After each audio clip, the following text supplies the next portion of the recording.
scams, of course, are a huge issue in the NFT space, and it can be hard to know when you first come across an NFT project whether it's legitimate or not. But there's 3 tools you can use that really help to get a sense of whether a project is legitimate or not. The first one I want to talk to you about is called Etherscan. You've probably heard of it. It's what's known as a block explorer, and you use this tool to interact with the blockchain directly. And even though probably many of you are not coders, it's nothing to be intimidated of. Anybody can get involved with it. What you want to do first to verify the authenticity, the integrity of a project, is get the contract address for whatever NFT project you're considering getting involved with. Now, if you can't find the contract address anywhere online, that's a big immediate red flag. People who are building on top of programmable money should be transparent about what they're doing, because if they're not, then they could be ripping you off. They could be draining your account when you sign a transaction, that sort of thing. So if you can't find the contract address, big red flag. Take that contract address. You can usually find it in the fact page of an NFT project, something like that, and punch it into Etherscan. The web address is etherscan.io. And what you will find is from that interface, you can see whether the source code has been uploaded and verified. There'll be a big green check next to the source code in Etherscan. You should be able to peruse it yourself. You don't have to read and understand it, but if the project has reached any sort of scale and if it's got any hype around it, then there will be developers like me who have found the project, have investigated the smart contract, and will be making people aware if it's dodgy or not. So first thing you want to do, go to Etherscan, punch in the contract address, and just verify that the source code is there. Also, what's really cool, and this is something you can all do maybe as a bit of homework if you're not familiar with Etherscan, go to it for your favorite NFT project, and you will see a section where you can actually investigate the interface. You can actually get your token ID, punch it in, and it should come back with your address. You could take your address, put it in, it'll see what tokens you own. It's a great way to just get familiar with how blockchains work. This tool is just basically a front end to the smart contract that governs the NFT project. You don't have to use the Doodles UI. You don't have to use Bored Apes UI. You can use Etherscan directly or write code to do that for you if you like. So that's Etherscan. The next tool that I think is really important to use for verifying the legitimacy of NFT projects is called GitHub. And GitHub is kind of the home of the developer community.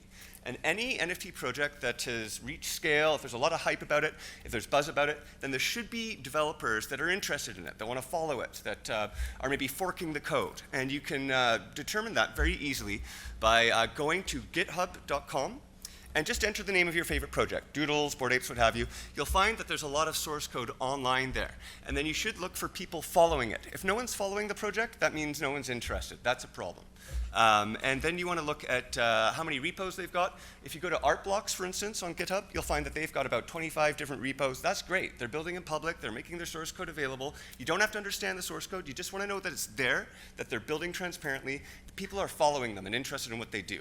You'll see on GitHub that there's a lot of followers for all the Artblocks repositories, and a lot of people are forking their code, doing things with it, merging changes back in. That's good. A developer ecosystem around a project is a good indicator that it's a legitimate product. So that's one I use a lot, github.com it's called. The next tool that I think is really important to get to grips with is called Token Sniffer.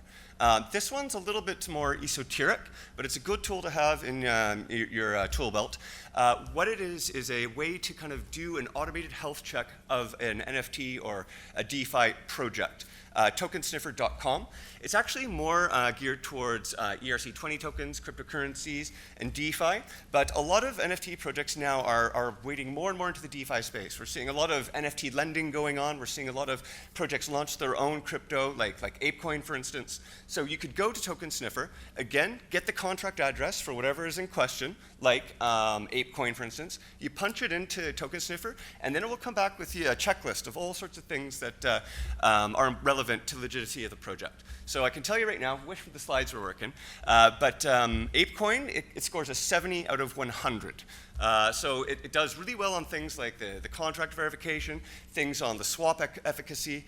I don't know if many of you remember Squid token from about a year and a half ago. That was a token that you could buy, but you couldn't sell.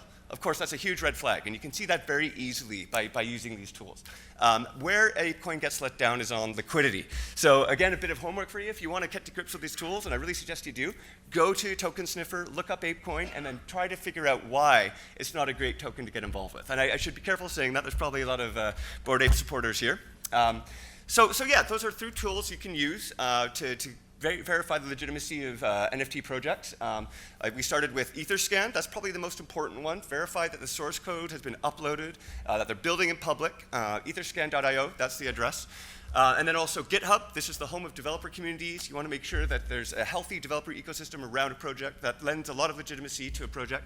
And then Token Sniffer, which is a little bit more esoteric, but good for validating cryptocurrencies in particular and DeFi products, things like that. And I don't have more than this to show you about myself. I am a long-time builder in the technology space. I've been building software products for 25 years, front-end to back-end, big tech, small tech, startups, of course. And what I found myself doing more recently is working in the Web3 space, just because I see so much innovation happening there. I used to work in the mobile space, and back 12 years ago, 13 years ago, when the iPhone launched, there was a lot of innovation going on in that space. Now I don't see that so much. Now I see all the innovation happening in blockchain, and so that's why I'm building in this space. I've got a new NFT art project that I just put live, actually just 20 minutes before the session. It's called Cosmic Worlds, just spelled exactly as you think it would, cosmicsworlds.xyz. It's a free mint. I'd love you to check it out. It's generative on-chain art, which is something I'm really passionate about. It's 100% generated from Solidity code on the blockchain. Anyway, that's it for me, Richard Rauser. You can find me on Twitter as well. Thanks for listening. Cheers.